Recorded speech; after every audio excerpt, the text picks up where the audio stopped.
Ako kanina ako pag-gising ng umaga na isipan kong magawa ng parang tara, luto tayo. Nene, kumain ka kaya ng ganito? Pakiwala ko hindi kaya kakain ng ganito.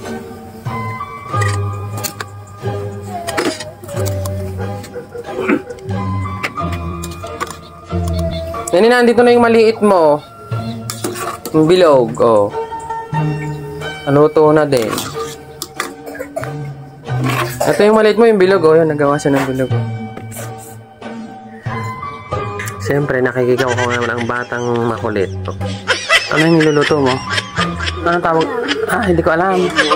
Tawag dyan. Hindi ka alam. Palutang. Ayan, di ba? Nalutang na. Papahanguin natin siya. Oh, sige nga. Dito mo ilalagay. Oh. Oh. Patuluin mo muna dyan. Oh, hop. Hop. Patuluin mo na. Ayaw tumulo ang tubig.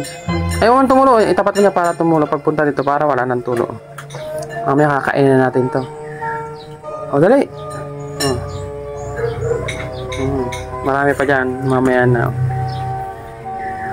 Yung maliit mo, so meron pa tayong brown sugar na natago. Yung dala natin ako yung umuwi. Galing Taiwan. Ayan, no? Gagamitan na lang yung pardo o yung bati dito sa Batangas. Ayan, nalagyan natin. Hindi yan, powder yan eh. Lagyan natin ng... Ang sa akin, nalagyan ko ng nyog. Ang kay Nene, hindi lalagyan ng nyog. Kasi bawal daw inuubo. Tsaka nga yung ating brown sugar. Daddy, susupin.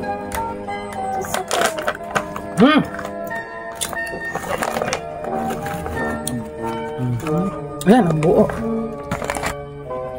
So, ito na ating...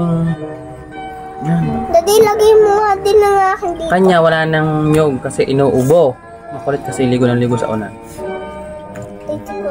O, tikman mo nga yan. Masarap. Matamis. Anong lasa ng nilupak? Ng palutang? Sarap. Okay, kakain na tayo ng ano. Tingnan natin. Kalaki na nga ako. Ang sarap nga. Ang sayo, asuka lang. Ako sakal. Ah, asuka mo. Ayun! Wala na kasi. Daddy, lahat mga asukal, please. So that's our vlog for today. Thank you for watching. See you on my next video. Kung naman si Daddy Ram. Yan naman si... Bye! Love, love, love. See you. I mean, palutang. Bye.